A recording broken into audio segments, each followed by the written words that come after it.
Okay, as promised, I'm making a recording of my machine.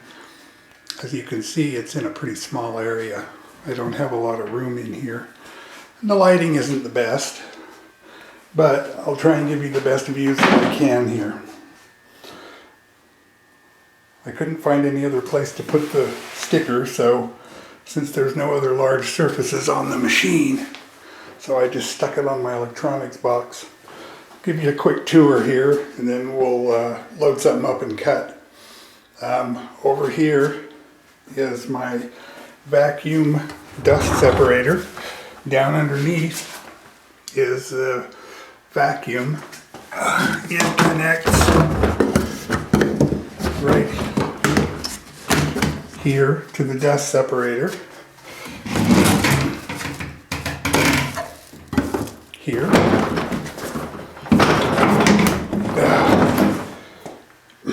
And that goes right there. The hose goes up from a 2.5 inch to a 4 inch down to the dust chute. Standard router mount, super PID sensor. This is a spare cable for a light ring that's going to go underneath here so I can see what I'm cutting. Up underneath here are lights. They're not on at the moment. Gaggle of wiring, proximity sensor, sensor,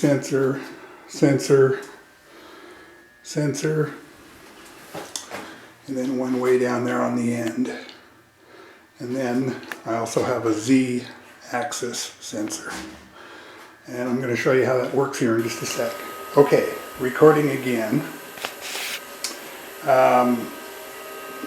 Software setup. We're out of e-stop. I'm getting ready to do the ref all home. First thing we do is run the Z-axis up till it trips the sensor. That sets me about 5 inches above the work surface. Next thing we do is home against the X sensor. Actually, that's the Y sensor, and the last is the X. And we're now at machine coordinates 0. Ready to cut. I have set up here slow zone on the Z so I don't run over limits. I have a slow zone set up on the X-axis so I don't run over limits.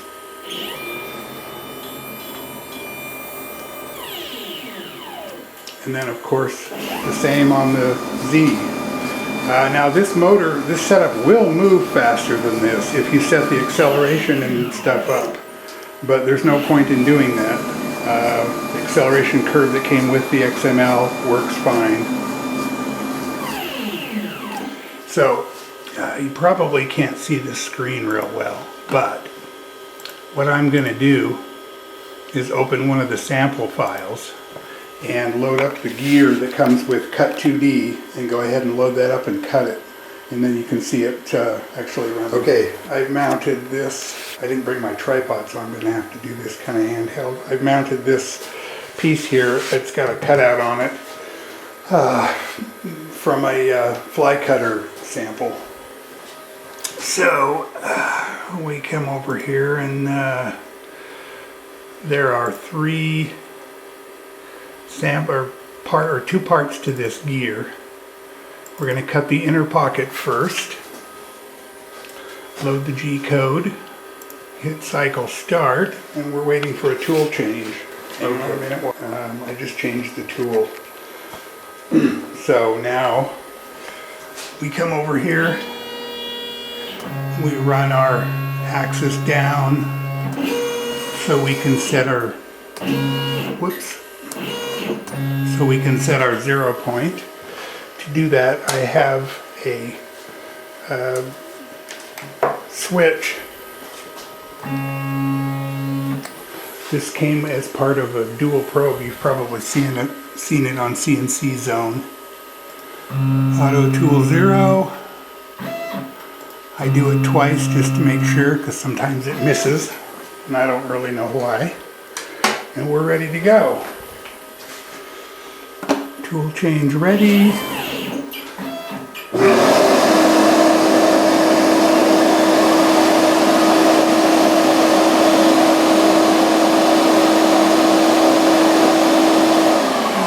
Whoops.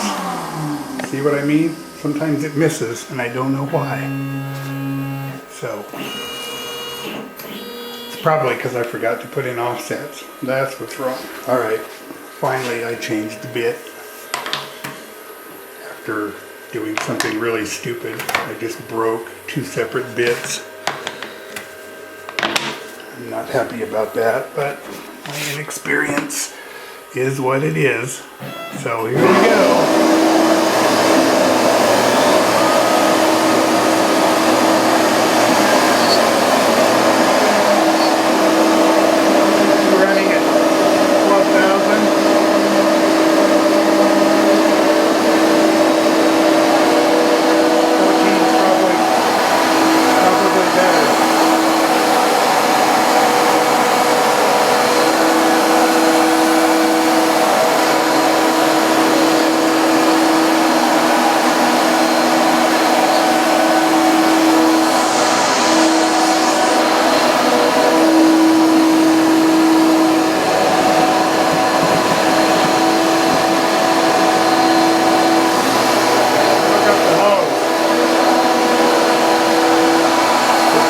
Things I forgot to show you in the previous section here. This is the Super PID that's wired up to run the router, and the other is a little trick that I came up with for the e-stop. This plugging this in puts this second switch in series with the e-stop, so you can this has a standard 3-prong stereo headphone extension, so I'll just put an extension cord in there, and I have a remote e-stop that I can have in my hand while I'm running around the machine. This is a touch probe or a tool height probe plus a touch probe. You've probably seen these on the internet. There's a guy that sells this little gadget, and although mine came showed up all bundled up, I had to go inside and resolder this LED and put it all back together. It works great. This is the breakout box for my all my wiring. I have my sensors wired in here, my power supplies. I have 5 volts, and I'm driving the proximity sensors with 19 volts from a laptop battery charger that you can see right there. The light you see hanging down is from the LED strips that I've mounted on the bottom of the gantry. I also have a ring light that I purchased that comes from Tormach, and I was hoping to be able to mount this either above or inside the dust chute, but it's just too big. So I'll put that on eBay and sell it, and I ordered some strips of regular LEDs that I'll put in here so I can have good light on the tool pad, on the bit while it's cutting. There's nothing worse than not being able to see what's happening. And that of course includes a webcam that's going to go right here to look down, and it should be easily able to see the bit. Something a view similar to this. You can see the bit there in the right corner there of the shadow. That will be an excellent way to take some recordings of cuttings and to keep an eye. Of course, Mach has the video display. I think that's all the little features and gadgets I have. Let's see. Chassis here, G540.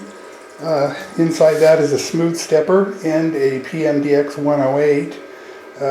I bought the 108 because I have extra proximity sensors. They all would have connected up, but I would not have had enough input to run my Z switch and my TAC together. The way it's wired up, the TAC is, and the smooth step or the speed controller runs through G540, and then just these sensors all run through the external bob. And I still have 4 or 5 extra inputs if I want to put extra sensors. I'm kind of thinking of adding some additional sensors in a couple places, or breaking out the limit switches from the proximity. I could put a switch on this, a physical switch as a limit, and then have the proximity sensor for homing. That way my limits and homing are separate, and there's some advantages to doing that, but I'm getting kind of carried away. I need to spend more time learning how to use the thing and how not to break bits and how to attach things correctly, and I need to get a proper size spoil board and install T-track in it, and etc., etc. So that's my video. I guess that's all of it. I think I'm done. Yep, I think I'm done.